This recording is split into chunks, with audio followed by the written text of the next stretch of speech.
اعوذ باللہ من الشیطان الرجیم بسم اللہ الرحمن الرحیم الحمدللہ رب العالمین والصلاة والسلام علی اشرف الانبیاء والمرسلین اللہم عجل لولیک الفرج۔ عزیزان گرامی قدر، آج پھر ایک اور کیوں کے ساتھ آپ کی خدمت میں حاضر ہوں، اور آج کے کیوں یہ ہے کہ اللہ تعالیٰ نے زمین پہ زیادہ تر حصہ پانی کا رکھا، اور فرمایا گیا کہ 75% زمین پر پانی ہے۔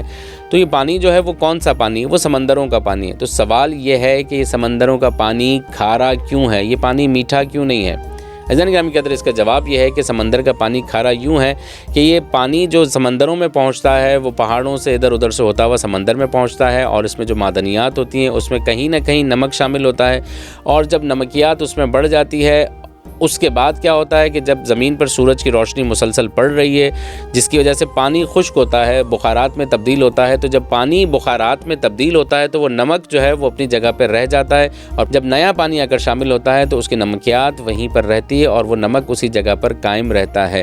اور اگر پانی میں، سمندر کے پانی میں، ایک اور جواب، اگر سمندر کے پانی میں نمک نہ ہو تو اس میں پھر جراثیم بننا شروع ہو جائیں گے۔ اس نمک کی وجہ سے سمندر کے پانی میں اس مخلوق کے لیے جراثیم نہیں بنتے، اس مخلوق کے لیے رہنا آسان ہو جاتا ہے، وہ پانی خراب نہیں ہوتا۔ اگر ایک ہی جگہ کھڑا رہے پانی اور اس کے اندر یہ نمکیات وغیرہ نہ ہو تو پانی میں مختلف قسم کے بیکٹیریاز ہونا شروع ہو جائیں گے، اور پھر پانی آہستہ آہستہ خراب ہونا شروع ہو جائے گا۔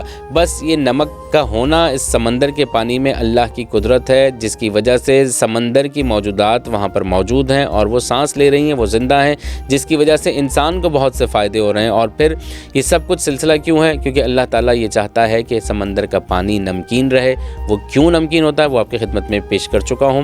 امیدوار ہوں کہ آج کا سلسلہ، آج کا جواب مؤثر اور مفید رہا ہوگا۔ اپنی دعاؤں میں ہمیں یاد فرمائیے گا۔ والسلام علیکم ورحمۃ اللہ وبرکاتہ۔